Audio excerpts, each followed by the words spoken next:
Bismillahirrahmanirrahim. Babul akhbari. Fal khabaru ma yadkhuluhu as-sidqu wal kadhibu. Khabar artinya kalimat atau perkataan yang bisa jadi benar, bisa jadi salah. Khabar itu kalau dalam bahasa Indonesia seperti informasi. Informasi itu bisa benar, bisa salah. Misalnya ada ungkapan atau pernyataan qama zaitun. Zaid telah berdiri. Itu adalah sebuah pernyataan. Kalau ternyata memang benar berdiri, maka nanti informasinya benar, as-sidqu. Kalau tidak, kalau ternyata Zaid duduk, oh berarti khabarnya atau beritanya kadzibu, dusta. Wal khabaru yanqasimu ahadun wa mutawatirun. Fal mutawatiru huwa ma yujibul ilma wa huwa ay yarwiya jama'atun an jama'atin la yaqa'u at-tawatu'u 'ala al-kadhibi min mislihim wa hakaza ila ay yantahiya ila al-mukhbiri anhu wa yakunu fil asli 'an musyahadatin aw sama'in la 'an ijtihadin. Khabar terbagi menjadi ahad dan mutawatir. Mutawatir artinya khabar yang mewajibkan ilmu atau yang menghasilkan ilmu alias sesuatu yang ilmiah. Apa itu mutawatir? Mutawatir adalah ketika sekelompok orang meriwayatkan sesuatu dari kelompok yang lain yang kelompok itu tidak mungkin punya kesepakatan dalam kedustaan dari sesama kelompok mereka, dari sesama mereka alias dari kelompok yang sebelumnya. Dan itu terjadi sampai pada ujung yang memberi khabar. Khabar mutawatir pada prinsipnya terjadi dengan cara musyahadah, melihat langsung, au sama' atau dengan mendengarkannya, dan bukan terjadi karena ijtihad. Jadi misalnya khabar mutawatir ini ketika sekelompok orang, katakanlah 10 orang, mendengar suatu kabar atau berita dari orang generasi sebelum 10 orang itu, katakanlah 10 orang lagi, itu sampai ke ujung berita tersebut diberikan, itu sama-sama masing-masing dari 10 orang di tiap generasi itu tidak pernah punya kesepakatan dalam dusta. Seperti misalnya seorang dari generasi tabi'in, 10 orang mendapatkan satu hadis dapat dari tabi'in yang itu juga ada 10 orang lebih yang meriwayatkan hadis itu. Tabi'in mendapatkan dari 10 sahabat generasi sebelumnya sampai kepada ujung Rasulullah. Artinya tiap generasi itu tidak mungkin punya kesepakatan dalam berdusta. Nah, mutawatir tadi kan diceritakan atau disebutkan dalam bentuk pendengaran. Bisa juga dalam bentuk persaksian. Contoh yang paling mudah adalah sholat. Sholatnya orang yang ada di masjid itu, ratusan orang, itu melihat dari ratusan orang sebelumnya. Jadi kita hari ini melihat sholat yang ada di masjid, itu sholatnya orang di masjid itu melihat dari orang yang sholat sebelumnya. Terus begitu sampai ke yang memberikan syariat sholat, yaitu Allah dan Rasulnya. Itu mutawatir. Wal ahadu wa huwa alladhi yujibul amal. Kalau ahad itu, hadis ahad itu hadis atau khabar yang mengakibatkan suatu perbuatan. Wala yujibul ilma, tidak bisa berimplikasi secara ilmiah. Kenapa? Lihtimalil khata'i fihi, karena ada kemungkinan salah. Ahad itu adalah hadis yang tidak mencapai jumlah mutawatir. Kalau jumlah mutawatir itu kan banyak. Walaupun tidak ada batasan berapa minimal jumlah mutawatir. Yang jelas ahad itu diriwayatkan oleh individu-individu semata. Wa yanqasimu ila mursalin wa musnadin. Khabar terbagi juga menjadi mursal dan wa musnadin dan musnad. Fal musnadu ma ittasala isnaduhu. Musnad adalah hadis yang atau khabar yang sanadnya sampai kepada pemberi khabarnya. Wal mursalu ma lam yattasil isnaduh. Dan khabar mursal adalah khabar yang tidak sampai sanadnya kepada yang mengabarkan, yaitu karena ada salah satu periwayatnya itu diputus atau tidak disebutkan di sanadnya. Fa in kana min marasili ghairi sahabah falaisa hujjatan. Kalau hadis mursalnya bukan hadis mursal dari sahabat, maka tidak menjadi hujjah. Illa marasilu Sa'id ibn al-Musayyib, kecuali hadis mursalnya Sa'id ibn al-Musayyib yang diriwayatkan oleh Sa'id ibn al-Musayyib. Sa'id ibn al-Musayyib itu adalah seorang tabi'in. Fa innaha futtishat, karena sudah diteliti, fa wujidat masanidu, dan ditemukan ada khabar-khabar musnadnya. Jadi hadis mursal itu misalnya seorang sahabat atau tabi'in menyebutkan hadis itu tanpa menyebut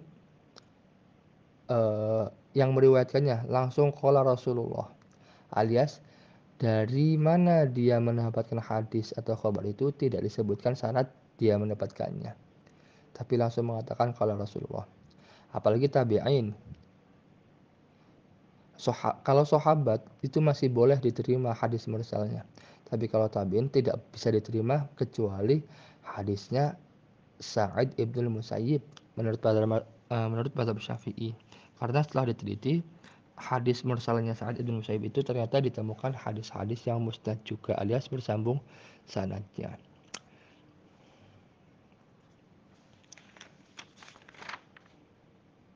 Wa idza qara'a wal 'an'anatu tadkhulu 'ala al-asanidi. Khabar yang diriwayatkan secara an-anah menggunakan kata an itu termasuk juga dalam cakupan hadis yang bersanad, ada sanadnya. Wa idza qara'a asy-syaikhu yajuzu lirrawi ay yaqula haddatsani aw akhbarani. Ketika seorang syekh membacakan suatu khabar, maka rawi yang mendapatkan riwayatnya itu boleh mengatakan haddatsani aw akhbarani. Wa in qara'ahu 'ala syekh, tapi kalau yang rawinya itu membacakan di hadapan syekh, bukan syekh yang membaca, alias membacakan di hadapan syekh, fa yaqulu akhbarani wa la yaqulu haddatsani, maka katakanlah akhbarani, jangan mengatakan haddatsani. Wa in ajazahu syaikhu min ghairi qira'atin, ketika seorang syekh memberikan ijazah suatu khabar tanpa membacanya, fayaqulu ar-rawi ajazani wa akhbarani, maka seorang periwayat mengatakan ajazani dan akhbarani. Ajazani mengijazahkan kepadaku, wa akhbarani dan mengkhabarkan kepadaku.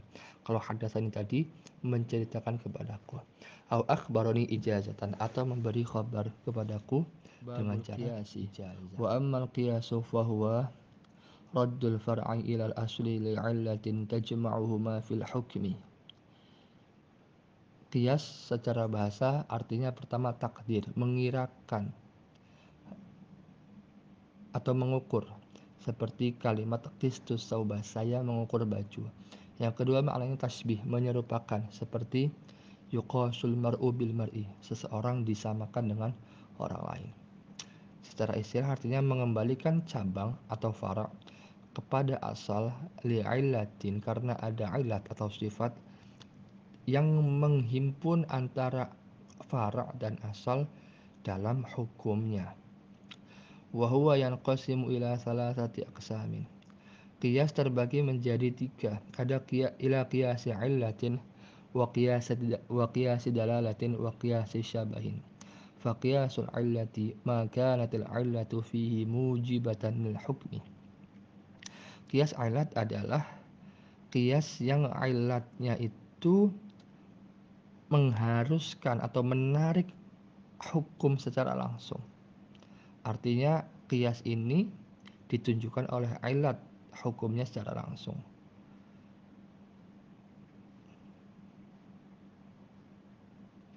Sebagai contoh misalnya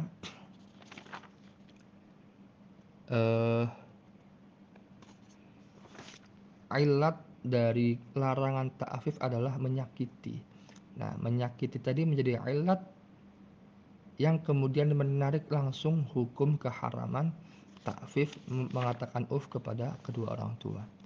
Wa qiyasud dalalati wa huwa al-istidlalu bi ahadin nadhiraini 'ala al-akhari. Qiyas dalalah adalah beristidlal, mengambil dalil dari dua pandangan atas yang lain. Wa huwa an takuna al-'illatu dallatan 'ala al-hukmi wa la takuna mujibatan lil hukmi. Yaitu ketika sebuah qiyas atau sebuah illat itu menjadi penunjuk ke hukum, bukan yang menghasilkan hukum. Maksudnya adalah bahwa illat dalam qiyas di sini tidak langsung mengarah ke hukum, tapi hanya menunjukkan, bukan yang langsung menarik hukum. Contohnya adalah qiyas pada zakat harta anak, qiyas zakat pada harta anak kecil. Harta anak kecil itu wajib dizakati dengan alasan hartanya berkembang. Nah, ketika hartanya berkembang, maka dia mencapai nisab. Mencapai nisab maka wajib zakat. Jadi ilat di sini yaitu berkembang itu tidak langsung menghasilkan hukum tapi menunjukkan hukum. Kenapa? Dari berkembang dia menunjukkan bahwa dia nanti mencapai nisab. Nah, mencapai nisab baru wajib zakat. Jadi alasan pada wajibnya harta anak kecil untuk dizakati adalah bukan nisabnya, tapi karena dia hartanya berkembang, yaitu menunjukkan ke arah hukum, yaitu wajib zakat. Karena annahu malun namin, bahwa dalam harta anak kecil itu terdapat perkembangan atau penambahan. Wa qiyasus syabahi, qiyas syabah, wa huwal far'ul mutaraddadu baina aslaini fayulhaqu bi aktsarihima syabahan, yaitu cabang yang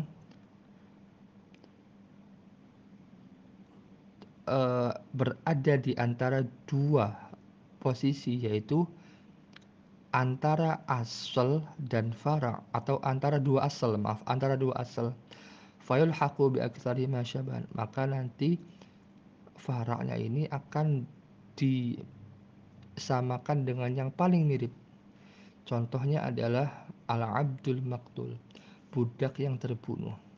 Budak yang terbunuh ini disangsikan antara dua asal. Apakah dia disamakan dengan manusia yang merdeka? Dari segi dia adalah adami, ya manusia, ataukah budak yang terbunuh ini disamakan dengan hewan karena dari segi dia adalah harta yang bisa diperjualbelikan. Kemudian ulama memutuskan bahwa Abdul Maktul itu lebih disamakan kepada harta karena lebih serupa dengan harta, karena dia tidak merdeka. Karena dalilnya apa? Dia diperjualbelikan dan juga bisa diwariskan atau diwakafkan. Wa min syartil far'i ay yakuna munasiban lil asli yujma'u bihi bainahuma lil hukmi. Rukun qiyas sebelumnya adalah ada asal, ada fara', ada hukmul asal, ada ilat. Asal itu artinya sesuatu yang sudah ditetapkan hukumnya di dalam nas atau ijma'. Nas itu Quran dan hadis. Contoh khamr. Khamr itu adalah sesuatu yang sudah ditetapkan, baik itu di Quran maupun di sunnah. Ada keharaman khamr di situ. Yang kedua, fara'. Fara' itu cabang. Cabang itu adalah sesuatu yang belum ditetapkan hukumnya di nas maupun di ijma'. Contohnya wine. Wine itu belum ada disebutkan di Quran maupun di sunnah ataupun ijma' pada awalnya. Yang ketiga, hukmul asl. Hukmul asli adalah hukum yang disematkan pada asal. Khamr hukumnya apa? Haram. Hukmul asli itu hukumnya khamr adalah haram. Yang keempat, ilat. Ilat adalah sifat yang menjadi landasan bagi diberlakukannya hukum asal. Hukum khamar itu haram. Nah, sifatnya apa? Yaitu iskar, memabukkan. Gara-gara iskar inilah baru kemudian diberlakukan hukum haram. Tidak boleh melakukan hukum haram kemudian baru menetapkan ilatnya. Harus ilat dulu baru hukumnya. Alias suatu hukum bisa ada karena adanya ilat. Wa min syartil far'i ay yakuna munasiban lil asli. Nah, rukun-rukun tadi punya syarat masing-masing. Pertama, fara' cabang. Di antara syarat cabang adalah ayyakuna munasiban lil asli, harus sesuai dengan asal, harus sama. Yujma'u bihi bainahuma lil hukmi, harus sama dalam hukumnya. Contoh, qiyasun nabiz alal khamr. Nabiz yang dikiaskan atas khamr, ya sama. Sama-sama punya kesesuaian, yaitu ilatnya adalah iskar, memabukkan. Wa min syartil asli ayyakuna sabitan bidalilin muttafaqin alaihi bainal khasmaini. Kemudian syarat asal adalah asal yang sudah ditetapkan tadi khamr itu harus sudah ditetapkan di dalam dengan dalil yang muttafaq alaih. Jadi tidak boleh menjadikan sesuatu itu menjadi asal tapi belum ada dalilnya, tidak boleh. Wa min syartil illati an tatarida fi ma'lulatiha. Termasuk syarat ilat adalah berlaku di seluruh hal yang diilati. Fala tuntaqasu lafzan, tidak boleh berkurang secara lafaz. Wala makna maupun makna. Misal, ilat itu iskar, memabukkan. Itu harus dipakai di semuanya. Mau di asal, mau di fara' harus berlaku sama. Harus berlaku pada semua deskripsi. Tidak bisa misalnya yang satu haram, yang satu memabukkan, yang satu tidak. Kemudian hukumnya sama, tidak boleh. Misalnya ilat yang berlaku semuanya dan tidak berkurang secara lafaz. Contoh,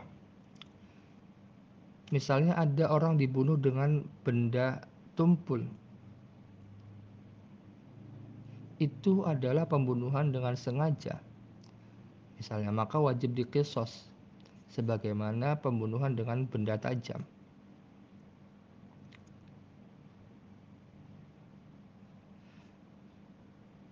Falatun taqadu, apa dibatalkan, tidak bisa dibatalkan. Fayun taqadu zalika biqatlil walid waladahu. Itu bisa dibatalkan sebab pembunuhan orang tua terhadap anaknya. Jadi ada kasus bahwa ketika orang tua yang membunuh anaknya, maka tidak berlaku qisas. Fa innahu la yujibul qisas ma'annahu qatala amdin. Qatlu amdin. Tidak wajib qisas karena meskipun pembunuhan dengan sengaja, tapi karena dilakukan oleh orang tua maka tidak wajib qisas. Ini memang aneh tapi aturannya begitu. Jadi ilat itu tidak boleh dibatalkan. Yang secara lafaz wa makna, yang kedua, contoh yang kedua adalah tajibuz zakatu fil mawashi. Zakat itu wajib pada hewan-hewan ternak. Lidaf'il hajatil faqir, untuk memenuhi kebutuhan orang fakir. Itu bisa dibatalkan dengan biyun taqadu zalika biwujud zalikal ma'na wa huwa daf'u hajatil faqir fil jawahir. Itu bisa dibatalkan secara makna dengan melihat yang penting memenuhi kebutuhan fakir. Itu bisa terjadi pada jawahir, pada permata atau perhiasan.